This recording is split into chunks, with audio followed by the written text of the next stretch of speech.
ដួងចិនប្រាស្រពោប្រៀបដូរក្បូនវងវែងទឹកសន្ធឹកវាសនាតែរឿងស្នេហាមិនចាញ់អោក្តីស្រឡាញ់សែនធំធេបើអូនសំចំពោះបងក្តីស្នេហ៍ចំបាញ់វងវែងសូមស្ងួនយល់ចិត្តមករូបបងនេះគឺជាឆ្លើយស្នេហ៍រងចាំតែអូននាងអត់ទុំអោរូបបងនឹងស្លាប់រួងអូនមិនប្រណីនៅរឿងអ្វីបងធ្វើខុស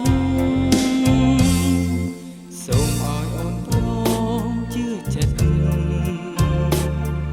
ក្តីស្នេហ៍ពិតមិនបងហ៊ានលះបង់បងភ្លេចរឿងដែលកន្លងបងចង់